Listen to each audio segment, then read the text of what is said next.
Olá, irmãs e irmãos tão queridos! Que alegria mais uma vez a noite de domingo nos proporciona. É momento de nós nos reencontrarmos, é momento de recebermos amigos, é momento de fazermos novos amigos, é momento de fala boa. Quincas Veloso, onde tem fala boa tem que ter quem? Me conta, meu irmão. Sem dúvida. O Assis, ou seja, Wagner de Assis. Só do nosso companheiro, nosso amigo, ter aquecido ao nosso convite, já é uma glória para nós, né, Wellington? Que beleza. E você viu que nos bastidores, o tanto que ele é simpático, ele é bem mais simpático do que o Jailton, não é? E olha, para superar a simpatia do Jajá, não é muito fácil, né? Claro. Mas você tem razão, o Wagner, desde o início, já nos deixa muito à vontade. Wagner, meu irmão, boa noite, seja muito bem-vindo. Muito obrigado. Obrigado pelo carinho. Obrigado, Wellington, Quinca, Jailton. Prazer enorme estar aqui. Fala boa, né? Essa é a fala, né? Estou aqui para a gente passar um bom fim de tarde de domingo, né? Início de noite de domingo. Boa noite a todos que vão assistir. E boa noite, bom dia, boa tarde aos que vão assistir depois, né? Porque fica registrado, né? Então, que bom estar aqui. Essa mesa de bar, né? E trocando ideia com os amigos. Um prazer enorme. Obrigado. Ô, meu irmão, o prazer é todo nosso. Ô, Wagner, o Quincas Veloso costuma sempre trazer uma página para prefaciar a nossa fala boa. No entanto, temos o hábito de pedir ao nosso convidado ou convidada para fazer uma breve autoapresentação para quem ainda não conhece o Wagner de Assis. Quem é ele, meu irmão? O Wagner é um flamenguista frustrado hoje, né? Porque o Flamengo perdeu, né? Sou carioca, enfim, tenho uma primeira formação como jornalista e logo depois como cinema. Eu trabalho nesse meio desde 1993, quando eu ingressei na TV Globo, no departamento de comunicação da TV Globo. Sou cineasta e hoje é a minha atividade, né? Enfim, mas já me arrisquei de vez em quando a escrever uns livros, livros de bastidores, recentemente uma biografia. Sou um trabalhador da doutrina. Eu não me chamo de trabalhador da doutrina, mas assim, sou um espírita que coloca o espiritismo em tudo que faz, porque essa é, para mim, a grande natureza da codificação espírita, né? Então, eu não sou um cineasta espírita, não sou um jornalista espírita, eu sou um ser humano que optou por vivenciar e aprender e se transformar dentro do que o espiritismo preconiza, e isso é o que pode ser o meu direcionamento de vida. Sou um brasileiro preocupado atualmente, mas confiante, né? Enfim, o progresso está lá na lei de progresso, né? A sociedade evolui depois de momentos muito trágicos, muito difíceis, provações.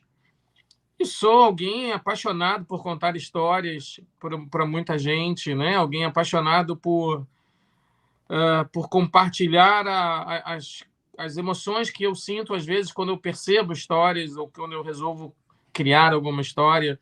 Tem esse aspecto que é uma mistura de vaidade com generosidade, né? Quando você quer contar a sua história para todo mundo, mas muitas vezes são as histórias que eu leio e que não são minhas que me deixam fascinado e me fazem querer levá-las para o meio que é o audiovisual, seja no cinema, seja na televisão, né? Então, trabalho com isso. A minha produtora existe há 25 anos, que é a Cinética Filmes. Eu sou um sobrevivente de cultura no Brasil, sobrevivente mesmo, a palavra é essa.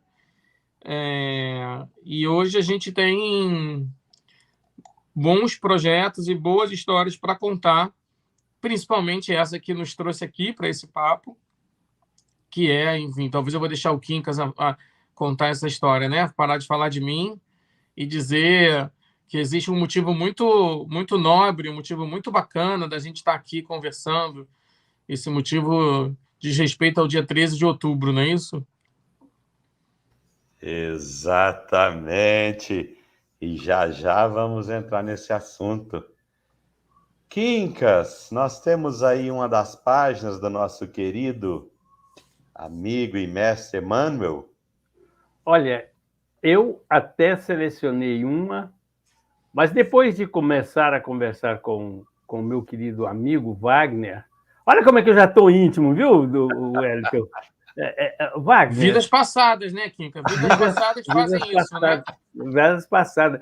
Família espiritual, né? O Wagner, nós não vamos fazer a leitura porque eu estou curioso por algumas coisas. Você, no ano de 2016, você lançou o livro Menina Índigo. Conta para mim alguma coisa a respeito. Mas antes eu quero perguntar, você tem família, né? Os seus filhos, sua esposa? Sou pai de 2 meninos, 2 flamenguistas, irritadíssimos hoje, né?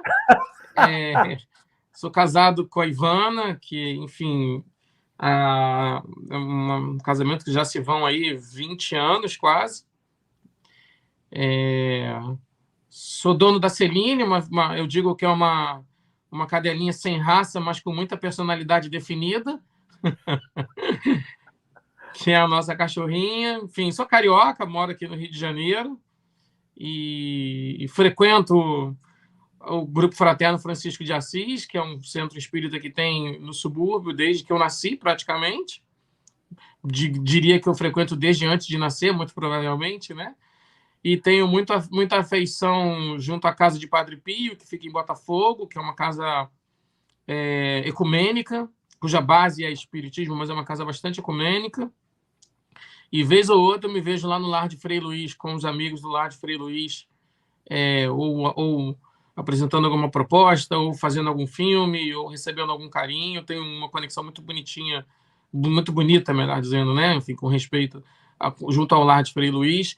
E tantas outras, né, Quincas? Eu sou muito privilegiado, felizmente privilegiado com essa possibilidade de, através do meu trabalho, estar em contato com tantas pessoas no Brasil inteiro, de poder viajar e visitar centros espíritas e olhar esse Brasil espírita, às vezes por cima, né, e pensar como ele é diverso e potente. A gente vai falar sobre isso. Ô, Quincas, você gostaria de ouvir algo a respeito do livro? Sim. Bom, e que Emmanuel nos abençoe, né? Já que a gente não leu abençoe sempre a todos, né? A admiração que eu tenho por esse espírito também não é pequena, então que ele esteja aí presente de alguma forma. O livro A Menina Índigo, ele é decorrente de um filme que eu lancei, que a gente produziu na Cinética, chamado A Menina Índigo. Esse filme ele está disponível em plataformas de streaming, né? As plataformas de exibição.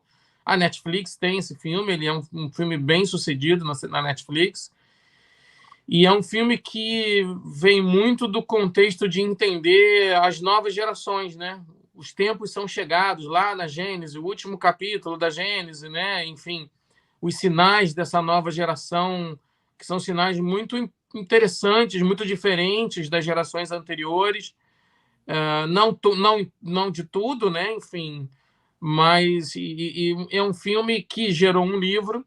O livro é muito mais sobre as reflexões e os aprendizados que nós tivemos ao lidar com inúmeros casos de crianças prodígios, de crianças superdotadas, de crianças com mediunidade absolutamente explicitada e sofrendo preconceito, impedidas, de crianças que lidam com os seus sentidos de uma forma muito mais apurada, de que nos questionam com relação a esse novo mundo. Eu quis olhar para isso. E o nome Índigo é por conta de uma teoria que, enfim, é uma poesia, né? Até de uma psicopedagoga americana, que tinha a capacidade de ver as auras, né, o perispírito das crianças, as emanações delas, as crianças com os mesmos problemas, muito entre aspas, e ela disse, todas elas mais ou menos vibram nessa cor índigo, né? Então, ela apelidou a geração índigo. E aí depois veio a geração cristal, a geração arco-íris. Aí vieram inúmeras denominações para uma coisa só, né? São novos espíritos chegando à Terra para se juntar a nós, para nos ajudar, muitos deles como professores, para nos ajudar a alavancar esse momento tão vital da nossa história, né, Quincas? Eu fico muito feliz, porque esse filme ainda gera muita repercussão, muitos pais se reconhecem ali, tem um questionamento do poder da escola, da educação dentro de casa, etc. Então, eu fico muito feliz que o filme acaba sendo, de uma certa maneira, um tanto eterno, né? Ele está lá, né? Então, obviamente que os filmes representam muito dos seus tempos, né? Mas, às vezes, os filmes conseguem ir atravessando os anos, e a Mina Índigo é um doce...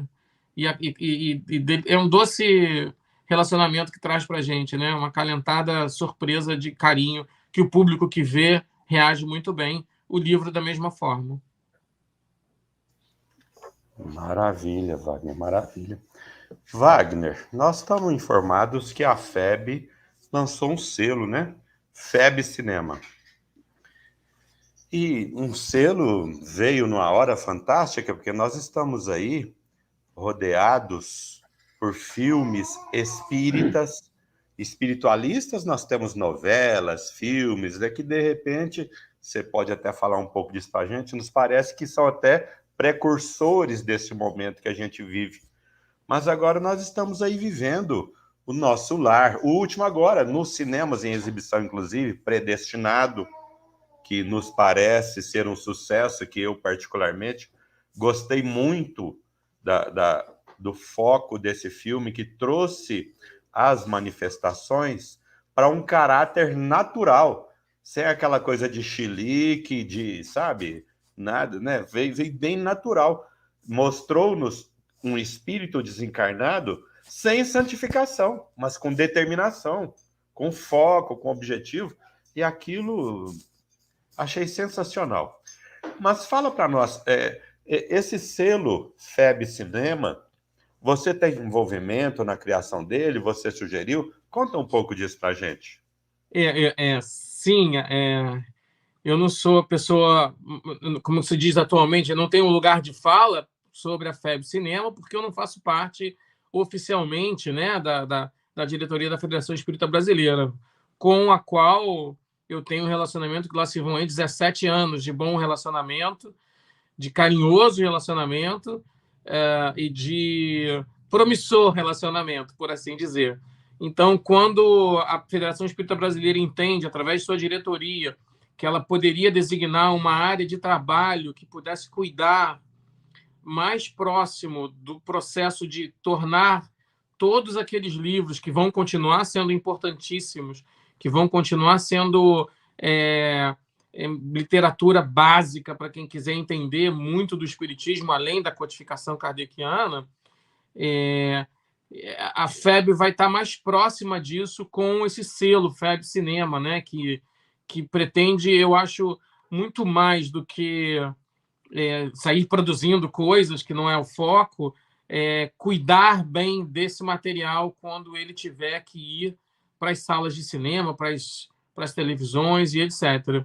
E isso vem num momento muito importante em que nós vivemos um boom de audiovisual, nós percebemos o quão importante é a cultura e o quão importante é a cultura do cinema e do audiovisual, quanto ela nos salva, literalmente, né, emocionalmente e enquanto identidade, etc.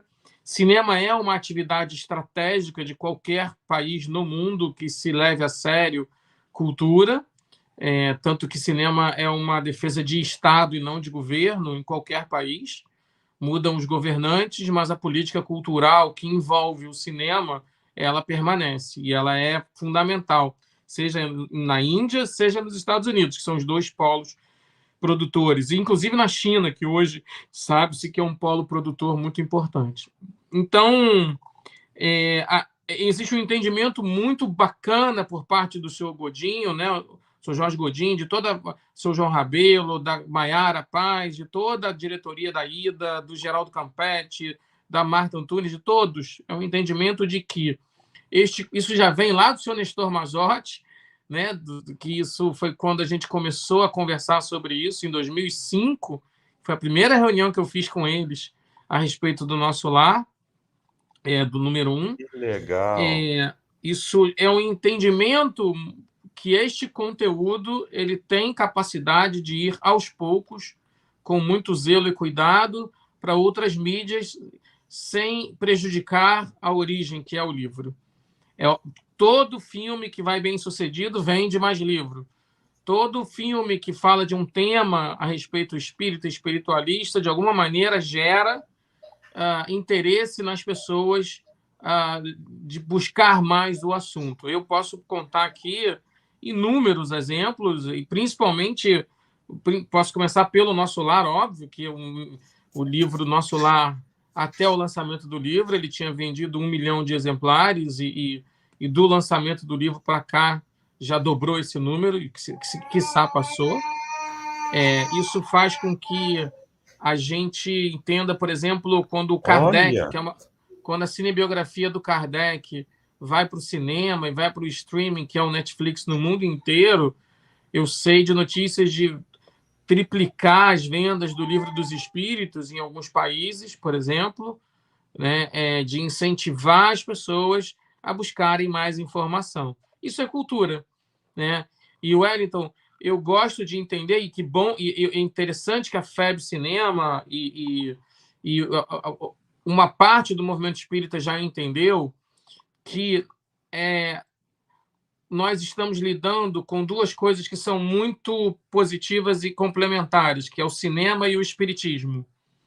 E que, quando a gente, às vezes, fala de filme espírita, a gente está, de uma certa pequena maneira, doce maneira, por assim dizer, circunscrevendo o conteúdo do filme a um suposto gênero que não existe no cinema, né? Porque o cinema ele é feito de gêneros estabelecidos: drama, comédia, ação, Verdade. né? Ficção científica, etc. Verdade. O que a gente tem feito como uma forma até de aprendizado, e eu repito isso porque isso é muito verdadeiro para mim, o espiritismo ele é um manancial de conhecimento, de informações que serve para alimentar as obras cinematográficas, como no caso da FEB. Tem mais de 600 livros lá que você pode pegar, às vezes, um capítulo de um livro do Humberto de Campos e fazer um filme disso. Você pode pegar um capítulo do Jesus no Lar e fazer um filme. Pode pegar Dona Ivone e fazer filme. Chico nem se fala. Então, e tantos outros autores recentes que têm aparecido lá, né? Tem livro do Dr. Bezerra, que daria filme espetacular. Então, não quer dizer que isso não minimiza o espiritismo, muito pelo contrário.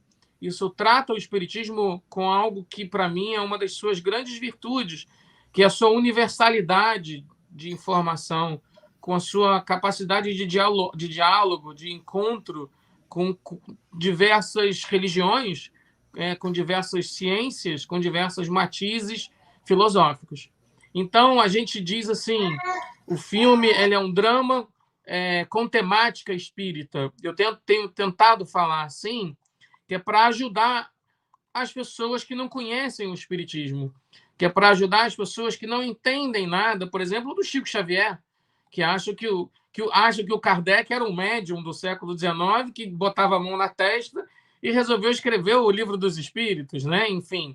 Então, isso é uma maneira boa, inclusive, da gente falar no movimento espírita, que é conceituar este conhecimento como uma forma de alimento de arte. Então, tenho trabalhado muito e com a FEB essa ideia, e eu acho que o Predestinado está dentro desse contexto. O filme é um drama absolutamente bem interpretado pelo Danton Mello, que é um ator espetacular, e cuja história é biográfica. Então, se você que não é espírita e está interessado em ver que história é essa do tal do Arigó, do tal do Dr. Fritz, o filme ele apresenta para você, balizados pelos gêneros cinematográficos, uma história bem contada. E, no fundo, a gente vai ao cinema por uma razão, para ver uma boa história bem contada. São os americanos que descobriram isso, né? A gente não vai ao cinema, acho um tanto quanto panfletário demais, dizer assim, vamos ao cinema porque somos espíritas. Mas peraí, se o filme for uma porcaria, eu faço o quê? Digo que tá lindo? Não. Certinho. Vamos ao cinema porque a gente gosta da história, a gente gosta de filmes de ficção científica. Eu ainda falo, pô, se for assim, aquele filme Perdido em Marte, que é aquele que o rapaz está perdido em Marte, né, e cria uma plantação, que é o Matt Damon, é espírita, né? Porque, enfim, vida em outro planeta, espírita, é um dos pilares do espiritismo, né? E talvez a gente, um dia, quem sabe, a gente consiga desenvolver obras que falem sobre vidas em outros planetas, sobre migrações planetárias. Isso é dentro do nosso escopo de quão bacana o espiritismo apresenta para a gente, né? A gente pode falar da potência da glândula pineal, a gente pode falar de vidas passadas, a gente pode falar da existência de Deus, a gente pode falar de vida em Marte. Isso não é bacana, né? Eu acho que... E que bom que a FEB embarca nisso com esse entendimento, e eu acho que isso só tem frutos bons para sair dessas árvores aí. Só tem fruto bom. Ah, sem Fruta dúvida. boa. Fruta Fala boa. fruta boa, né? Wagner, mas é interessante. Você, em 2010, lançou o Nosso Lar. O projeto é 2023, Nosso Lar segundo, não é isso? Isso. Número 2, que vai ser baseado em Os Mensageiros. Exatamente. E essa evolução, eu diria assim, que é uma evolução que você está promovendo em termos da divulgação espírita pelo meio cinematográfico. Isso é muito bom, isso é maravilhoso. E você, por exemplo, para fazer eu fico pensando nesse roteiro, é bem exaustivo, não é não? Bastante exaustivo, meu irmão. O Nosso Lar 2, a gente manteve o nome porque seria perder uma oportunidade muito grande não manter um nome que é consolidado na cinematografia nacional, muito além das fronteiras do espiritismo, né? Show de ideia. E mundial, né? Que bom que o filme viaja de uma maneira que ainda é potente. Então, nós mantivemos o Nosso Lar. O número 2 ele é inserido porque nós queremos sim e vamos, e estou falando daquele jeito afirmativo para dar certo, né? E vamos fazer mais filmes desta série dos livros do André Luiz, né? Então, nós temos projetos e contratos em andamento para que a gente consiga fazer o Nosso Lar 3, o Nosso Lar 4, pelo menos.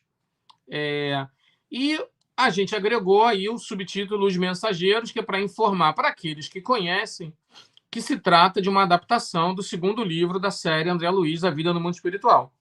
Que, particularmente, meu irmão, eu acho que você ler o Nosso Lar e não ler o Mensageiros é ficar pela metade do caminho.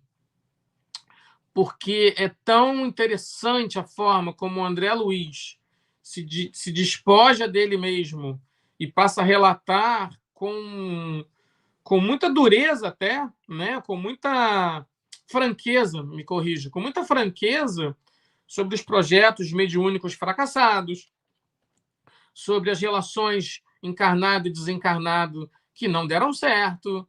Então, você consegue terminar o desenho do que é a vida no mundo espiritual muito plenamente lendo o Nosso Lar e Os Mensageiros.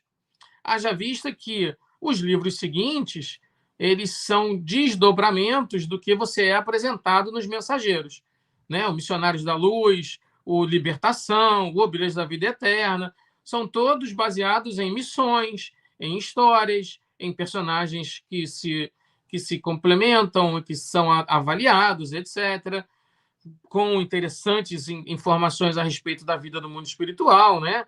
Quem não se deixa fascinar pela casa de Fabiano, né? Ou seja, uma casa que decola, no meio do umbral. Isso é muito cinematográfico, né, Quincas?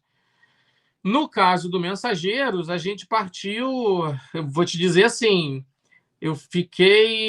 o projeto ele começaria em 2012, 2013, depois do Nosso Lar, e aí eu olho para trás e vejo, tudo tem um porquê, né? E eu só consigo entender o porquê hoje. Talvez se nós tivéssemos feito o Nosso Lar 2 ali em meados de 2015, 2016, não sei se faria tanto sentido quanto a gente falar da vida no mundo espiritual agora em 2022, 2023.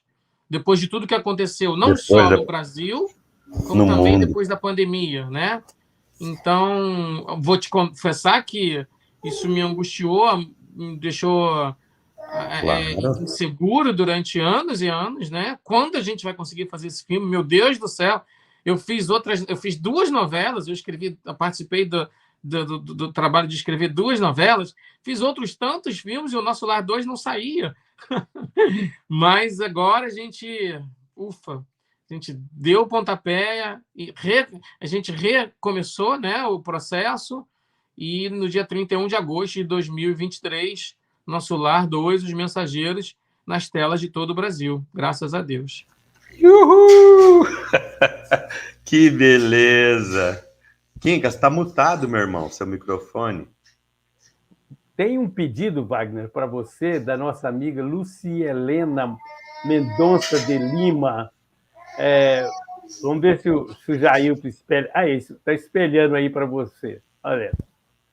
Wagner, por favor, faz um filme adaptado do livro A Tragédia de Santa Maria, ditado por Bezerra de Menezes, através de Dona Ivone. É fenomenal mesmo, viu, Lucielena? É fenomenal mesmo. Se eu pudesse fazer todos os filmes cujas histórias são fantásticas, eu estaria hoje produzindo 5 filmes ao mesmo tempo, Lucielena. Não é simples. Cinema tem 3 palavrezinhas que, se algum dia na vida eu resolver escrever uma biografia profissional, talvez elas sejam o título da biografia, né? Simples, rápido e fácil. Porque nada disso existe em produção de cinema, né? E às vezes não é barato. Às vezes você consegue fazer barato, mas muitas vezes filmes com essa demanda, filmes com essa quantidade de produção, eles não são filmes que se fazem com pouco dinheiro. Cinema é arte e indústria, a gente tem que respeitar isso, respeitar essas regras, né? Mas obrigado. Daria também uma bela telenovela na Globo, daria. Mas a TV Globo não está fazendo novela espírita já desde Espelho da Vida, viu? Então, não tô mais lá para dizer vamos fazer uma novela disso aqui. Nem tenho essa potência, nem tenho esse poder, né? Mas daria uma bela história, sim. Quem sabe um dia a gente consiga se debruçar sobre isso. Que tem tanta coisa que a gente quer contar ao mesmo tempo. Você vê, só aqui eu já falei de mais 3 filmes da série Nosso Lar que são imperdíveis. Você já imaginou não filmar Libertação? Né? Já imaginou deixar de contar essa história em cinema? É quase um crime, né? Com o Dr. André Luiz. É quase não valorizar o tamanho da obra que é, né? Enfim. Mas é uma história linda, sim. Ô, Quincas e Wagner, eu preciso lhes confessar algo que pena que nós só temos 1 hora para prosear hoje. Porque, pois é, mas a minha sugestão é essa. Vamos levá-lo lá no Prosa Espírita. Já está agendado, meu irmão. Já está agendado? Tá. Agendamos com a Maiara Paz, já está agendado a participação deles. Salvo engano, dia 6/10, uma semana antes do lançamento que nós vamos abordar agora. Olha, mas tem uma coisa também que eu acho que o Wagner podia fazer. Presta atenção, viu, Wellington? Que você vai... Eu sei que você não vai apoiar, mas eu tenho que falar, né? Faz um filme intitulado O Preto Velho. E aí eu vou ser o ator. Anotado. Por grande respeito aos pretos velhos. Tem histórias lindas de pretos velhos. Sem dúvida. Né? Enfim, tá anotado.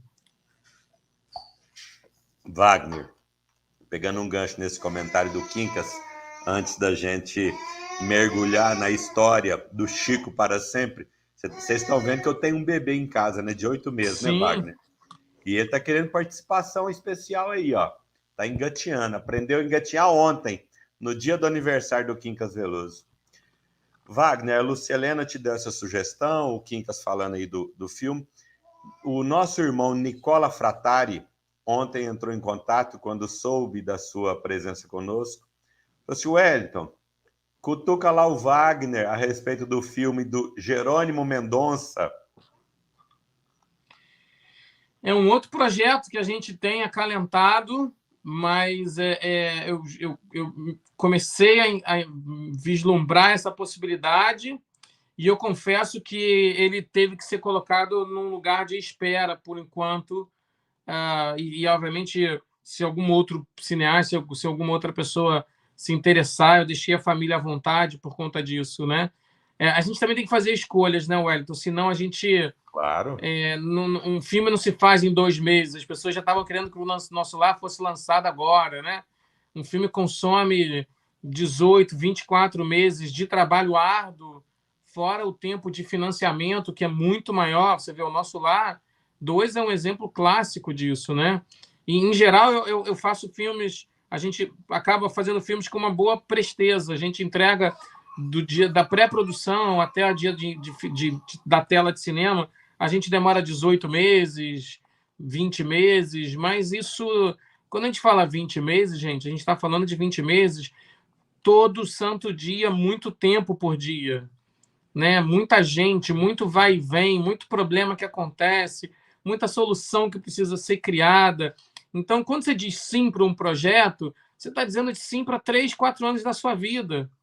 E eu já estou fazendo algo que já é incrível, pelo menos para mim, enquanto realização. Nós hoje estamos em pós-produção de 3 projetos de longa-metragens. E nós estamos em pré-produção de 3 projetos de longa-metragem.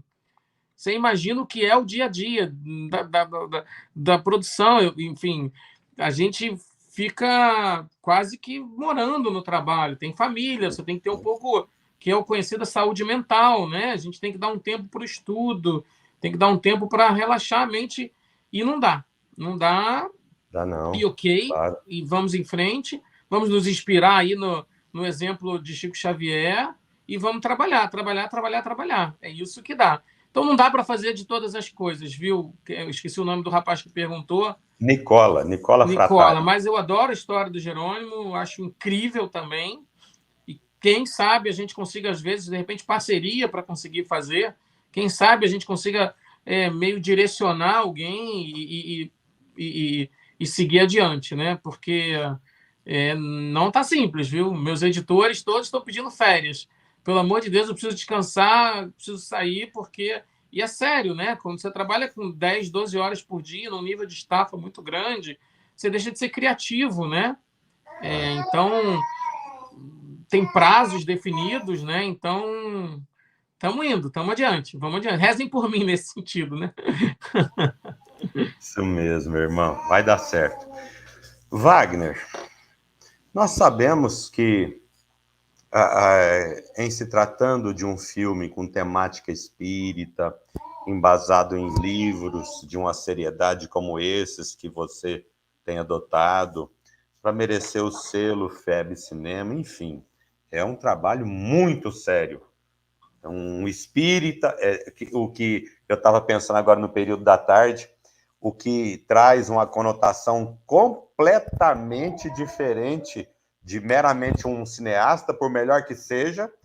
Mas agora nós temos um cineasta, um diretor espírita, fazendo um filme com temática espírita.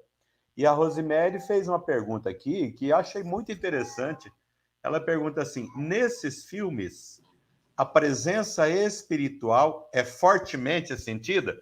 Porque, Wagner, não é meramente um filme no nosso entendimento. É uma proposta de divulgação muito bem planejada, muito bem executada. É muito mais do que um filme no nosso entendimento, não é, Wagner? Essa é uma pergunta difícil para mim. Eu me considero um espírito que se transformou em cineasta, né? Porque eu poderia ser me transformado em advogado, poderia ser, enfim, a base é o espiritismo, né? Então, nós tentamos levar o tempo todo uma produção cinematográfica da maneira mais profissional possível e mais laica possível, do ponto de vista que, quando nós juntamos 200, 300, 400 pessoas num set de cinema, nós, obviamente, estaremos lidando com uma diversidade que é uma síntese da sociedade. Então, qualquer coisa que eu, como diretor, né, que o líder desse projeto, venha a fazer que seja, de alguma forma, prerrogativa de privilégio ou de entendimento de explicações que sejam acerca da doutrina espírita, eu tenho que fazê-los com muito respeito à posição do semelhante. Então, dessa forma, a gente evita, de alguma maneira, trazer a lume ou trazer para as pessoas quaisquer coisas que não estejam ligadas ao processo de trabalho. E eu digo isso com muita tranquilidade, porque isso me coloca numa posição de profissionalismo com qualificação do trabalho. Se nós formos fazer um filme como Nosso Lar e dissermos para as pessoas assim: vem fazer o Nosso Lar porque você vai estar acompanhado de bons espíritos, o que acontece com quem está fazendo outros filmes que são bacanas e não usam a temática espírita? Filmes de amor, filmes políticos, filmes que eventualmente são filmes importantes na vida da sociedade brasileira. Eles não estão acompanhados também? Né? Sabemos que sim, né? Sabemos que a influência dos espíritos é muito maior do que nós imaginamos, muitas vezes são eles que nos dirigem. Então, Rosemary e amigos, a gente tenta ser o mínimo possível ostensivamente espírita nesse momento, sabendo claramente, eu vou dar um exemplo muito claro sobre isso, espero que isso ajude, sabendo claramente que nós estamos lidando com uma temática que aborda literalmente o mundo invisível. Então, os espíritos nos dizem: toda vez que vocês forem começar um trabalho, quiserem se reunir e fizerem uma oração, e fizerem uma mentalização, ou lerem uma página, isso ajuda vocês, porque isso abre o campo espiritual e permite que nós nos aproximemos. Eles não explicam isso? Então, a gente pode, no início de todo dia de trabalho, eu tenho colocado isso em prática e tem dado certo, fazer uma oração, cantar uma música de alguém, ler uma poesia, fazer algo que signifique unir as pessoas ao redor do ideal. E isso é bacana. Isso atende a todas as pessoas de todas as religiões, pessoas que não tenham religião, que trabalham com a gente. Então, eu sinto medo em algumas pessoas que eles dizem assim, às vezes o cara é o melhor técnico daquela função, é um cara que a gente quer muito que venha trabalhar com a gente, ou atores e atrizes mesmo também, e aí eles vêm e pensam assim: olha, mas eu não sou espírita. Qual o problema? Isso é completamente contraditório ao que a gente se propõe a fazer, né? Que é um filme bem contado, uma boa história, com a melhor qualidade possível e dentro do nosso alcance. É claro que, se for um médium vidente num trabalho em que a gente está falando de mundo espiritual, muito provavelmente os relatos serão contundentes. E ok. E a gente, eventualmente, guarde isso para que a gente não se sinta melhor do que ninguém nesse processo, para que a gente não se sinta mais especial do que ninguém, porque não somos. Nós somos trabalhadores, passíveis de erros e acertos. Né? Se fosse para os espíritos fazerem os filmes seriam perfeitos. Mas não, é o encarnado que está aqui fazendo. E os erros são nossas responsabilidades, como os acertos são nossos bônus, né? Ônus e bônus, né? Então, eu entendo que as pessoas digam isso, porque é quase como você vai ao centro espírita, você espera a presença do mundo espiritual. Mas quem falou que no centro espírita, na sua casa, pode não ter tanto espírito quanto? Né? Quem falou que embaixo de um abacateiro pode não ser uma verdadeira pregação evangélica? Né? Quem falou? Então, nesse sentido, eu tenho muito cuidado, e agradeço a Rosemary pela pergunta, tenho muito cuidado com o que a gente divulga, porque a gente tem um projeto grande pela frente, um projeto longevo, e um projeto que precisa estar muito atento a se colocar no mundo de todas as formas para ser visto por todas as pessoas. E aí é bacana. Que pergunta difícil que foi essa? Me explica, porque a sua resposta... Colosso. Eu aprendi muito. Esclareceu bem. Ô, Wagner, a Cartomante foi a sua primeira longa? Foi o primeiro longa como diretor. Isso, eu co-dirigi o filme. Tem um co-diretor que é o Pablo Uranga, e foi o meu primeiro filme. Primeiro filme na vida de todo cineasta é uma tragédia. É uma fofa e doce tragédia, né? Você não sabe, você está perdidinho, né? Você vai para o set de cinema, mas fazer um primeiro filme, para mim, já é uma vitória. Ter esse primeiro filme exibido em salas de cinema, na época tinha VHS, DVD depois, TV, como nós fizemos, é uma grande vitória. E porque a profissão do cinema, o cinema é algo que te pede prática, te pede tempo, e muitas vezes a gente passa muito tempo sem filmar, né? Porque as condições financeiras não permitem. Mas, enfim, foi o meu primeiro filme, fez 20 anos agora que a gente celebrou o início do meu trabalho como diretor. Eu já tinha escrito outros filmes como roteirista nos anos 90, mas como diretor foi A Cartomante, uma adaptação de Machado de Assis. Beleza. E um detalhe que eu acho assim significativo, que a gente fica pensando. Você se inspira, você se sente inspirado para fazer um roteiro. Essa inspiração, essa disposição, se abrir sua mente, você faz um relax? Não. É óbvio que o trabalho é inspiracional, né? O trabalho vem da visualização, o trabalho vem, mas é um trabalho diário de disciplina, de escrever, de pensar, pensar e depois digitar, né? O trabalho de adaptação é um trabalho mental primeiro. Então, de novo, se fosse para os espíritos escreverem um roteiro, era só eles me colocarem mediunidade mecânica, né? E aí eu ia lá, escrevia os roteiros e está tudo certo. Então, eu não posso, de alguma forma, deixar obviamente, de entender e aceitar que todo trabalho criativo tem seu impacto espiritual nele, de acordo com a sintonia que nós tivemos, né? É importante frisar isso. Então, o que a gente precisa fazer é mergulhar dia a dia no trabalho, estudar, ler, reler, estudar, e aos poucos as coisas vão vindo, e aos poucos você vai visualizando o filme. Nós costumamos dizer que o roteirista é a primeira pessoa que vê o filme, né? Como roteirista, eu vejo o filme antes de todo mundo.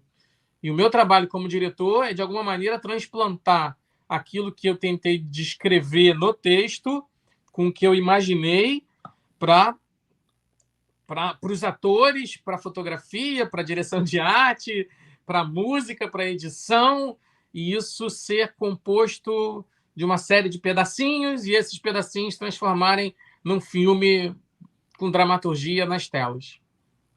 Wellington, você me desculpa, mas eu estou numa curiosidade aqui, uma coisa que me veio aqui. Nada a desculpar, irmão. Viu, Wagner? Alguma vez alguém, por exemplo, desempenhando um papel, né, um ator, de um fato religioso, mexeu com ele mudou, por exemplo, de ideia, ou tornou-se espírita, coisa parecida? Olha, eu não posso afirmar com todas as letras, porque eu realmente questiono muito pouco, eu vou muito pouco às pessoas e deixo que as pessoas venham até mim em relação a esse tema, no set de filmagem. Mas eu não tenho dúvida que o filme impacta, um filme, de certa forma, impacta os seus profissionais de uma maneira muito bacana. Então, sim, a gente tem relatos de profissionais, de pessoas, não só atores, como pessoas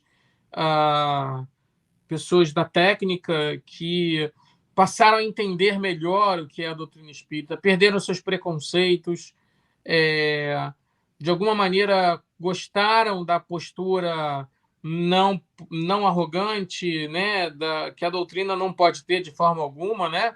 Nós que conhecemos a verdade, nos sentimos os donos da verdade, não é isso, né, Quincas?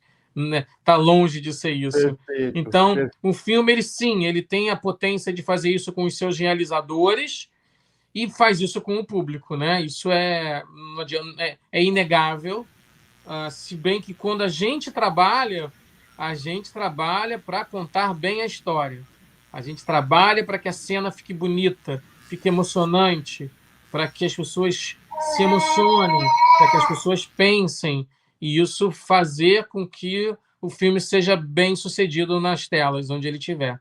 Mas ele mexe em botõezinhos ali que a gente sabe que fazem parte das pessoas, a gente sabe que isso faz parte da doutrina espírita e isso não é um mérito nosso, isso é um mérito da própria doutrina em si, né?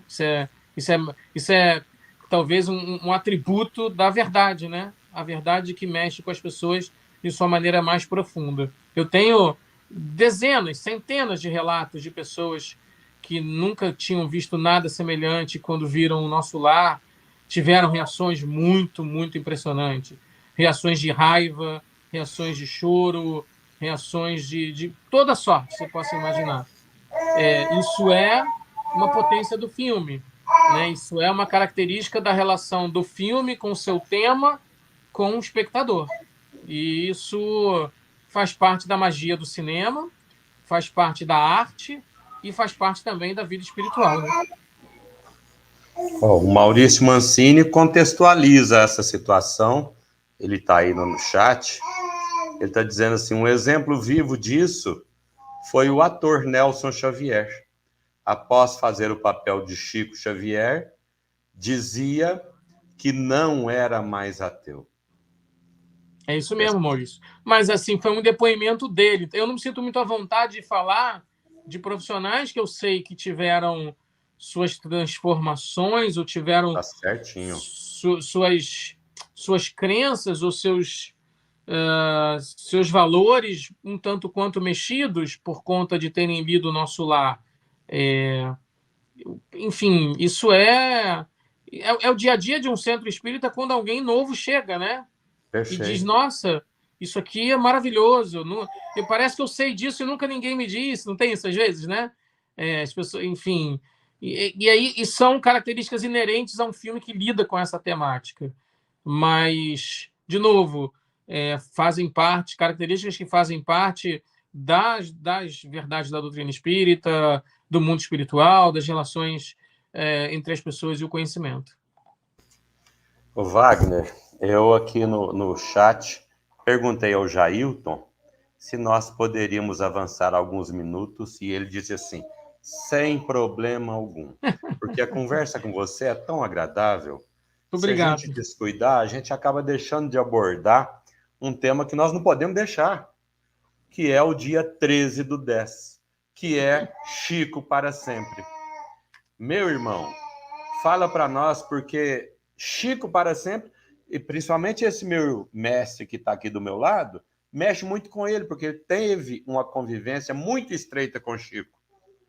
Sempre está nos trazendo aqui informações. E realmente o Chico é para sempre nos nossos corações, nas nossas lembranças, na doutrina espírita. O que nós podemos esperar para 13/10, meu irmão?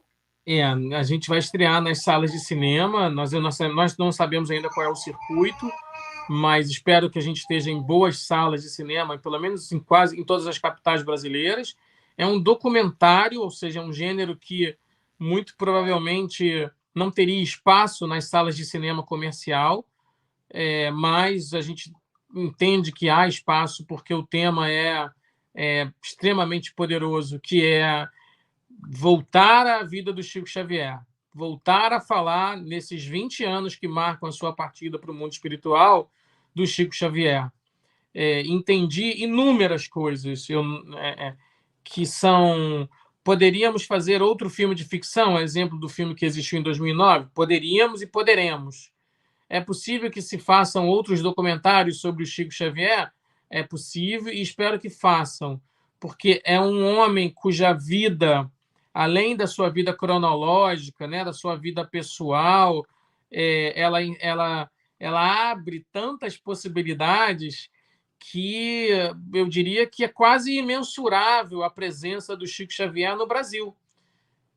Então, em algum momento, nós paramos de coletar histórias, porque eu sabia que ia ser impossível colocar isso num filme de 2 horas, e hoje, inclusive, o filme tem mais de 2 horas de duração, tem 2 horas e 15, e isso me levou a entender que para o ano que vem, muito provavelmente, a gente vai estender esse trabalho para fazer uma série documental, né, muito provavelmente, porque você não consegue...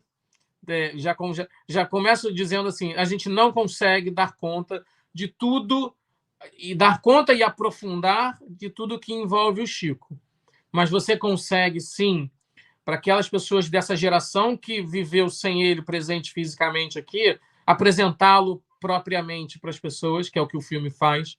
Você consegue, para aqueles que conviveram com ele, como o Quincas, e como tantos milhares de outros brasileiros, colocar e falar para essas pessoas: olha só, olha como era interessante, olha como era grande, olha como tinha vertentes que poucas vezes se viu no Brasil e no mundo.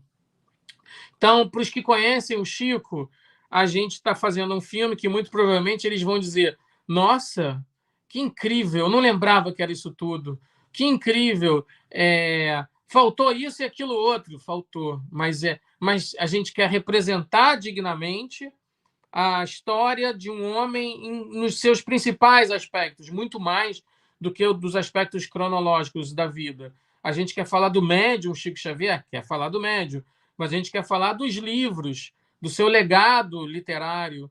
A gente quer falar desse homem que foi uma celebridade de 2 mundos, do encarnado e do desencarnado. Afinal, ao redor dele, ele tinha Dr. Bezerra, o Emmanuel, acadêmicos, Humberto de Campos, poetas, médicos, cientistas e toda uma plede de espíritos importantíssimos. Ou seja, um homem que enfrentou uma relação difícil o tempo todo, quase, de sua vida com a imprensa, com a negação de sua mediunidade ainda, né? E aí, em determinado momento, ele se senta e vai trazer mensagens de filhos para seus pais enlutados. Isso desdobra, assim, de uma maneira absurdamente a realidade do fenômeno, né?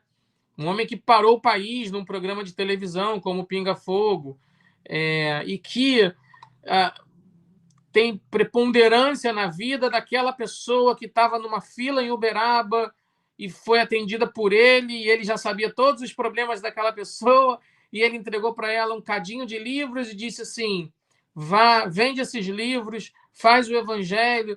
E aí, 20 anos depois, essa pessoa tem um centro espírita, fala sobre espiritualidade, ajuda inúmeras pessoas, que é outra parte do trabalho do Chico, que é o trabalho caritativo, que foi, eu acho que aos poucos, foi o que foi dobrando os incautos, né, os questionadores, etc.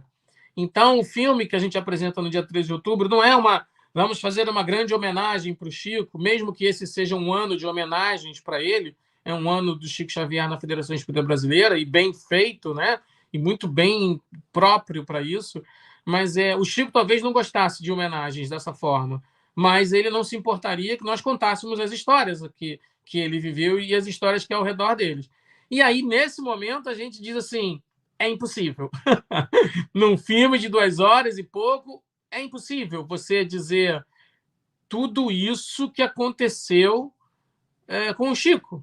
Posso imaginar que o nosso irmão Quincas tenha 200 histórias, Dona Nena Galves, Dona Guiomar Albanese, Eugênio Eustáquio, o John Harlan, o próprio Marcel Sotomayor, que é o jornalista, a gente parte da biografia do Marcel, né? Mas seria também injusto dizer que o filme é uma adaptação da biografia do Marcel, porque é muito grande o projeto, né? Então, o que a gente tem nas telas é potente, sim, porque é emocionante, porque lembra histórias poderosas, porque lembra como ainda são poderosos os livros que ele trouxe para o mundo, e que, se você tiver vontade de ir ali atrás e olhar aqueles livros, talvez coisas boas e informações possam te ajudar.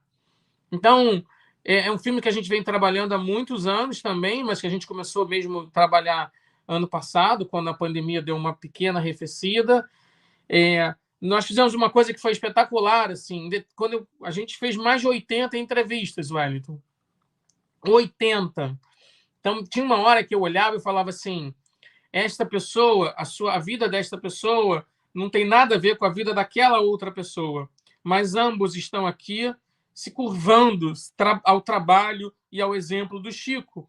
Então, de certa maneira, é como se o Chico fosse um fator de unificação, de entendimento sobre conduta espírita, sobre relação com o mundo espiritual, sobre falhas e erros, eventualmente, sobre medos e incertezas, eventualmente. Não obstante, as histórias, os causos do Chico Xavier, eles se perpetuarão através da tradição oral até os próximos 200, 400, 500 anos. Né? Ou seja, então, o que nós vivemos no Brasil de 1910 a 2002, nesse Brasil que foi absolutamente se espiritualizando muito através das obras deste homem, talvez se o Dr. Eurípides Barçanufo vivesse mais tempo, né, nós poderíamos colocá-lo nesse mesmo lugar. Se o Dr. Bezerra tivesse vivido mais ao longo do século XX, também nós o colocaríamos nesse lugar. Mas, enfim, foi o Chico. Né? Então, é óbvio que nós temos outros médiuns, outros trabalhadores, outras pessoas que vivenciam a doutrina espírita. Tem uma coisa muito importante que eu sempre lembrando aí de Emmanuel, não vou me estender na resposta, mas estou me estendendo, desculpa. Uma coisa que... À vontade. As pessoas falam assim, a melhor coisa que você pode fazer pelo espiritismo é a sua divulgação. Foi o que o Emmanuel disse. Onde ele disse isso? Ele não sei, mas ele disse. E aí eu fui procurar onde ele disse isso. Então tem um livro, me foge o nome, acho que é Páginas da Vida, agora não me lembro o nome do livro, mas depois eu te encaminho, porque eu tenho esse trecho recortado aqui no celular, que o Emmanuel diz assim, o espiritismo, seja sob a forma da sua vida, em outras palavras, né? Seja sobre os seus atos e as suas ações, ele merece esta forma de divulgação. Então, isso vem ao encontro do filme Os Mensageiros. Né? O mensageiro não é aquele que pega uma mensagem de um lugar e entrega no outro lugar. O mensageiro é aquele que é a mensagem. Isso é um paradigma que os mensageiros apresentam. O Chico é a mensagem. Né? Então, ao ser a mensagem, isso transforma, sim, aí sim, num divulgador da doutrina espírita. Né? Quando as pessoas falam, se você está fazendo um trabalho incrível de divulgação da doutrina espírita, eu sei que porque é inerente ao que a gente está fazendo. Mas isso não é o objetivo final. E eu não estou sendo hipócrita ao dizer isso, porque se fosse o objetivo final, as pessoas se entenderiam que nós estaríamos fazendo proselitismo, nós estaremos fazendo propaganda. E não é isso que a doutrina espírita precisa. A doutrina espírita precisa que nós a vivamos, que os nossos processos de transformação em geral, sejam processos verdadeiros. E o resto, a doutrina espírita faz. Né? Ou seja, nós não precisamos levantar bandeiras tais quais foram levantadas em outras épocas por tradições religiosas. Não deu certo. Não deu certo casar religião com o Estado. Não deu certo casar o cinema com fins de propaganda. Nós vimos o que aconteceu, por exemplo, durante a Segunda Guerra Mundial, quando uma grande cineasta se curvou a produzir filmes em enaltação a um regime assassino, né, que foi o nazismo. E tantos outros. Você pode até criticar o modo de vida americano que você aprendeu a conhecer através do cinema. a hegemonia imperialista americana. Conheceu? Através do cinema. Mas o Steven Spielberg não estava lá dizendo assim, vou fazer filmes sobre a hegemonia americana. O Spielberg estava lá falando sobre pai e filho, que é a relação que ele gosta de falar, né? O Scorsese, o Brian De Palma, tantos outros cineastas, o Godard, agora, que foi embora recentemente, ele não estava. Ele até queria mudar o mundo, mas ele queria mudar o mundo com outro tipo de socialismo e filmar isso das relações pessoais. Ou seja, eu estou dando essa volta para dizer, quando você traz para o cinema uma figura como Chico Xavier, você está trazendo um grande exemplo, com seus altos e baixos. Dizer que o Chico não cometeu erros não está certo. Dizer que o Chico não era passível de cometer alguns equívocos não está certo. É colocá-lo num pedestal que ele não gostaria de estar. Né? Então, é preciso olhá-lo como um ser humano que atravessou e viveu. É o bom combate de Paulo de Tarso, né? Viveu o bom combate, foi lá e venceu. Isso meio nos norteou para colocar na tela imagens inéditas, informações interessantes que às vezes as pessoas não conheciam. Chico, numa tentativa de toda a sua plenitude e extensão. Ô Quincas, eu me emocionei quando o Wagner foi falando aqui das várias facetas do Chico, que ele juntou-as para trazer esse documentário de 2 horas e 15 para nós. Me emocionei. Eu penso você, Quincas, quando houve um comentário desse, você que esteve tantas vezes com o Chico. Olha, veio aquela expressão muito comum, passou um filme na minha cabeça.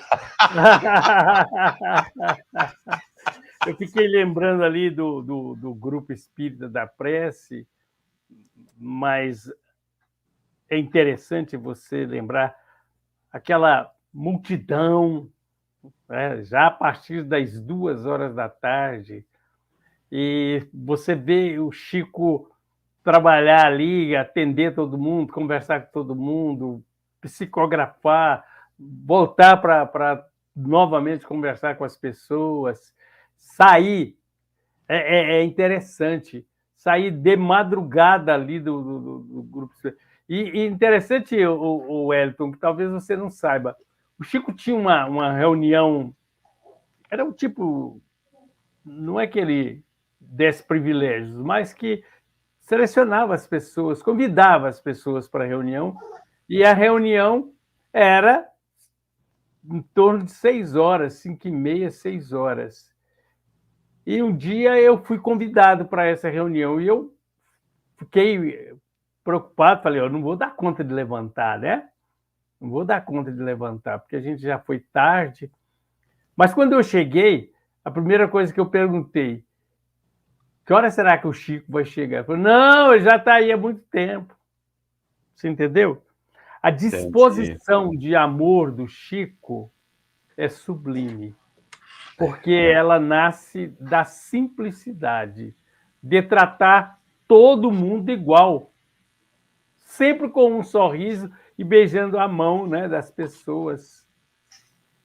Wagner? É interessantíssimo. Eu fico Encontramos imaginando... muitas imagens assim, Quincas, muitas imagens do carinho que ele trabalha, com o qual ele tratava o público.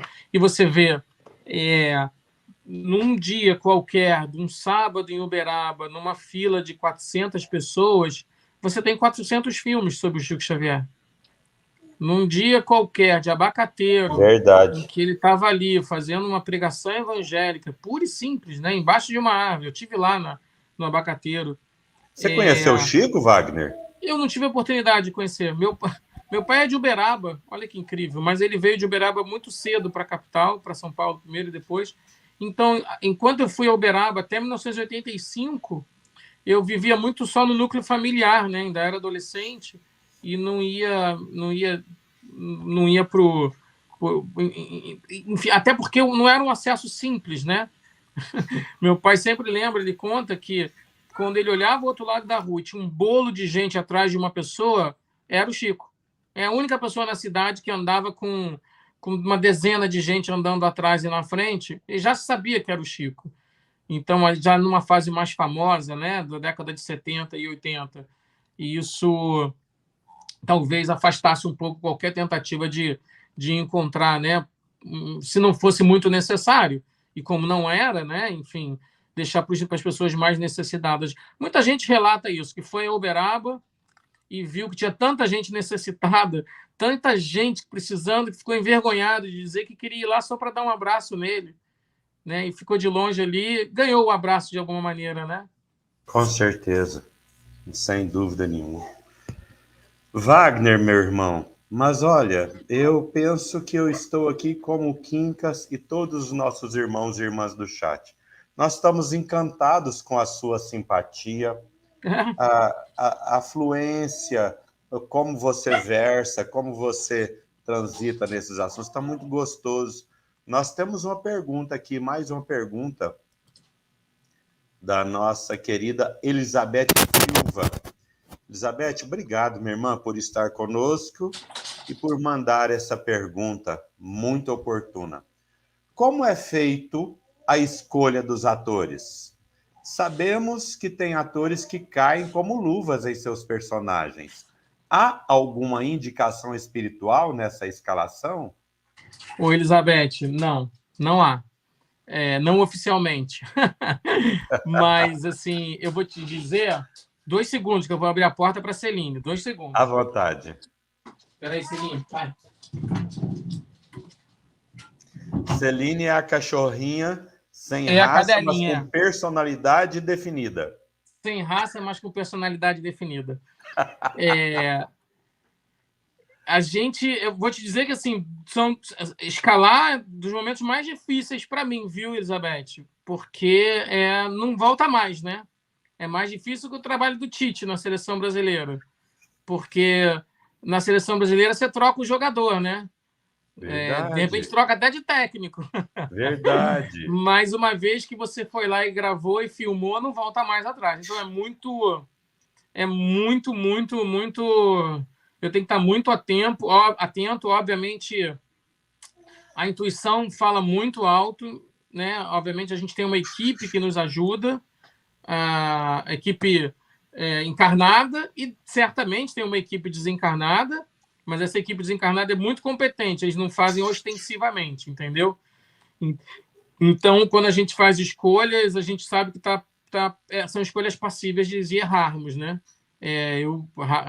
Nesses quase 10 filmes já, fico muito feliz de, às vezes em que eu errei, eu pude consertar, né? Ou seja, a gente conseguiu ver que não ia funcionar com determinado personagem, para determinado ator, e a gente corrigiu a tempo. No final das contas, são erros meus, né? Se a escalação não tiver bem feita. Mas fico muito feliz, às vezes, quando, por exemplo, a gente entrevistou o Leonardo Medeiros e conversou com ele, eu estava procurando o Kardec. E aí a gente conversou com ele, e eu fiquei feliz, ele é um ator extremamente talentoso, um cara incrível, e eu pensei, falei, vamos apostar, né? Falei, Léo, vamos apostar? Vamos contar essa história comigo? Ele, claro, vamos, estou feliz, vamos sim. Inclusive, uma pessoa que vai ficar muito feliz é a minha mãe. Falei, sua mãe? Minha mãe mora lá em Sacramento. Sua mãe mora em Sacramento? Falei assim, ela é sobrinha neta do doutor Eurípides. Falei, pronto, né? Então, depois de eu ter escolhido, veio imediatamente a confirmação que eu estava no lugar certo, né? Doutor Eurípides que foi dar a dica lá, né? Ou seja, é esse misto de relação que a gente tem que ter sempre um maior respeito, sabendo que existe, mas só não usar dela de uma maneira, de forma alguma, que venha a nos colocar em lugar de privilégio qualquer. Somos trabalhadores, né? Somos aqueles que acordamos 4h30 da manhã, sim, Quincas. A gente acorda 4h30 da manhã, trabalha 12 horas por dia durante uma filmagem, e eu tenho que ser o que não cansa, né? Eu tenho que ser aquele que continue a nadar. Lembra daquele peixinho azul lá do Procurando Nemo? Eu tenho que ser a Dory, né? Eu tenho que continuar a nadar. E isso é muito gratificante ao mesmo tempo, eu reconheço. Isso é de um retorno impressionante, mas, obviamente, de um nível de responsabilidade que a gente não pode perder jamais, né? E a nossa querida Ana Paula, nos parece que é a última pergunta da nossa noite. Ela quer saber como que ela faz, onde está disponível o Nosso Lar. Então, Ana Paula, nesse momento, você vai encontrar o Nosso Lar, se não me engano, no Telecine, online. Estava no Now, mas saiu. Por quê? Resposta boa. Ele estará no Star Plus da Disney muito em breve. E isso faz parte, inclusive, do que vai acontecer no ano que vem, como trabalho para o lançamento do Nosso Lar 2. Então, tem no YouTube oficial, tem no YouTube não oficial, mas você finge que você não ouviu isso, né? Se você, para ver cópia pirata, não precisa, né? Mas tem sempre lá. A gente está sempre apagando as cópias piratas, mas é porque é a nossa função, faz parte dos contratos. Claro. Mas ainda não está. Já esteve no Netflix, já esteve. Hoje, o filme está já teve em mais de 40 países. Nos Estados Unidos, é um dos filmes mais vistos de um portal de milhões de assinantes, que é o Gaia.com. E eles renovaram o filme com a gente por mais 10 anos. Agora, em 2020, eles renovaram por mais 10 anos. Então, alguns lugares dá para ver o Nosso Lar. E muito provavelmente agora, até a partir do fim do ano, ele vai morar por muitos e muitos anos na Star Plus, que é da Disney, né? Que é o canal de filmes da Disney que não são desenhos. O Frederico complementa aí, ó, que ele está disponível no Prime Video. Ele estava até um tempo atrás. Eu nunca sei, porque os contratos vão oscilando, né? Às vezes eles fazem contrato para 2 exibições, para um mês de exibição. Tomara Sim. que esteja lá disponível, viu, Frederico? Obrigado pela dica aí. A gente sempre, quando descobre, eu informo nas redes sociais, né? No meu Instagram, que é o Wagner Assis 1111, fazer a propaganda aqui do Instagram, né? Ótimo. Tem Twitter, Instagram e Facebook, tanto meu quanto da Cinética Filmes, que é a produtora. Isso é fácil de achar, Cinética Filmes Produções. E a gente, sempre que a gente tem a oportunidade, a gente indica onde está passando. É muito legal porque eu não passo 2 meses, eu não passo 2 semanas sem receber de algum lugar do mundo algum relato espetacular a respeito do Nosso Lar e como ele mexeu com alguém vendo o filme. É muito legal, muito bacana, muito bacana. Que beleza. Que beleza. Quincas. Que pena que a gente tem que encerrar, hein? Eu estou encantado com esse Wagner, viu, rapaz? Muito obrigado, um prazer enorme estar aqui com vocês. Também. Eu muito também bom, tô. muito bom. É solto, simples, simples. Isso é muito Simples. bom. Esse rapaz, o Fred, que deu essa informação aí, ele mora em São Paulo, é carmelitano, meu irmão de maçonaria. Aí eu estou enviando um abraço para ele. E não preocupe com seus sonhos. Continue sonhando. Obrigado. Obrigado. Wagner de Assis. Olha, em nome de todas essas pessoas, eu vou ser atrevido aqui, se você me permite, meu irmão. Em nome de todas essas pessoas a quem a sua produção pôde alcançar e beneficiar de alguma forma, eu vou falar uma frase bem mineira aqui, que o nosso querido Simão Pedro se utiliza muito. Deus lhe pague. Muito obrigado. Muito obrigado. Obrigado, Wellington. Obrigado, Quincas. Todo mundo que acompanhou. Abração. Estou à disposição. Eu sempre me coloco à disposição. Eu acho que esse é o melhor lugar em que a gente possa estar para crítica, para os elogios a gente recebe com muito carinho. Eu aprendi com o Chico e é verdade. Eu sempre acabo transferindo os elogios para o filme. É óbvio que nós tivemos a responsabilidade de realizar o filme, mas a história é tão potente que eu transfiro os elogios para o filme, né? E eu espero muito que isso aconteça agora no dia 13 de outubro. A gente vai ver um Chico Xavier muito potente na tela de cinema. A gente vai ver um Chico Xavier muito presente na vida brasileira, mesmo 20 anos depois. A gente vai ver um Chico Xavier que não é um cara endeusado, não é aquele homem que falam dele, disso e daquilo, foi isso, foi aquilo. Eu até abordo as questões das vidas passadas, jornalisticamente eu abordo isso, né? Mas a gente vai ver um Chico que está presente. E é incrível a gente ter o privilégio de nascer num país que teve Chico Xavier. E eu me sinto extremamente privilegiado e acho que a minha contribuição cultural para o país é essa, de dizer, o filme está aqui, se você estiver na Turquia e quiser falar para algum turco quem foi o Chico Xavier, vai lá no Star Plus, daqui a 6 meses. Aliás, esse ano não vai ter o filme nos streamings, viu? Então, quem quiser ficar em casa... Só cinema, e né? fala assim, vou esperar estrear no streaming. Vai se ferrar, porque não vai ver o filme. Vai perder o bonde da história. A gente quer buscar as salas de cinema porque a gente entende que é importante a magia do cinema acontecer. Né? Claro que depois em casa, o seriado, isso tudo para o outro ano a gente vai estar trabalhando em cima disso. Mas nesse momento a gente vai ter um filme que a pessoa possa dizer, esse aqui eu tenho orgulho, desse aqui eu digo, vale a pena ser brasileiro, né? Nosso país precisa muito disso, né? Nós precisamos muito dessa energia de Chico Xavier presente em nossas vidas, de Emmanuel, de Ismael, do Dr. Eurípides. A gente está precisando tanto fazer a virada, né? para esse processo de renovação, de regeneração com esse país. Então, que bom que o Chico, agora no dia 13, de alguma maneira vai ser falado novamente. As pessoas vão poder relembrar, sorrir, se emocionar e dizer, olha que bacana, esse cara é brasileiro e fala muito comigo. Obrigado a todos, boa noite, viu? Nós é que lhe agradecemos, meu irmão. E eu estava pensando aqui, o Chico se autodenominava um cisco. Então, eu não...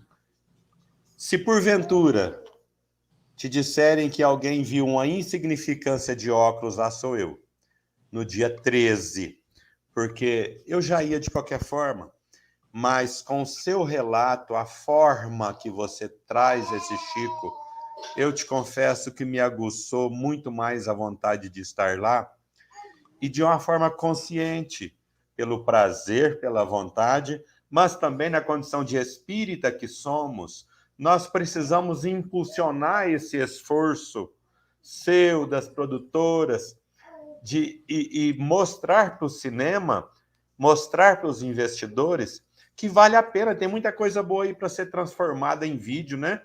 Isso vai vindo aos poucos, Wellington, vai vindo aos poucos. Eu acho que a gente, contando boas histórias, contando bem as boas histórias, isso vai vindo. Então, está no cinema, muito provavelmente pelo seu aspecto espírita, depois de ver o filme, você vai levar 1 ou 2 ou 3 pessoas ao cinema. Isso é legal, aí é bacana, porque aí o filme te toca e você quer compartilhar isso com outras pessoas. Como aconteceu no nosso lar, né? Os 4 milhões de espectadores na sala de cinema, eles vieram muito disso, né? De pessoas que viram e entenderam e eu quero compartilhar com quem eles amavam. E talvez isso seja um bom momento para isso acontecer agora, diante da história do Chico, desse Chico para sempre aí. Sem dúvida. Quincas, mais alguma coisa antes do encerramento, meu irmão? Olha, é dizer para o Wagner, Deus lhe abençoe. Que você seja feliz junto com a sua família, seus filhos. Eu também estou igual a você. O Corinthians perdeu de 1-0 para o América, né? Então, vamos que vamos. Mas olha, Wagner, vamos estar juntos, tá bom? Muito obrigado. Estou à disposição, senhores. Muito obrigado. Obrigado a todos. Boa noite. Boa noite. Boa noite, meu irmão. E Jailton, para finalizar, aquele vídeo curtinho, né? E nós nos despedimos com muita gratidão a você, Wagner, e a toda a família Fala Boa que sempre está conosco. Um beijo a todos. Olá, meus amigos, minhas amigas. Eu estou aqui ao lado da Virgem Maria, Mãe de Jesus, para homenagear uma pessoa muito querida. Refiro-me a Quincas Veloso, que ontem completou 82 anos. E eu tenho o prazer de dizer que nessa pandemia, apesar dos momentos de tristeza, de vários amigos que partiram demandando a pátria espiritual, eu tive momentos de muita alegria, porque através das lives, dos momentos nas redes sociais, eu pude encontrar e fazer grandes amigos. Um deles, o nosso Wellington Mello, O outro, Quincas Veloso, uma pessoa fantástica, de uma vibração positiva, alguém que nos aconselha, alguém que funciona como um paizão para todos nós. Então, eu quero dizer, Quincas Veloso, meu amigo e também um pai para todos nós. Que Jesus te abençoe, que os amigos espirituais estejam ao seu lado e que você conquiste toda a paz que você precisa.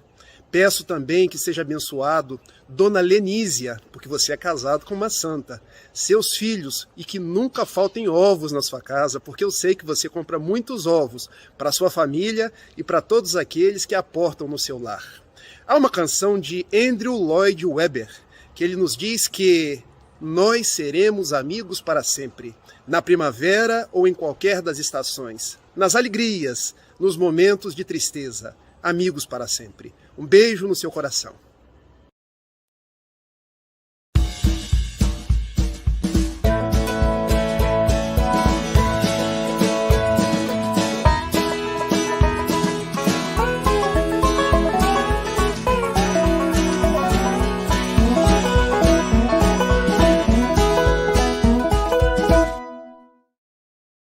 O Espiritismo é uma síntese poderosa de verdades espirituais enunciadas por grandes nomes da virtude e do conhecimento em todos os tempos da humanidade.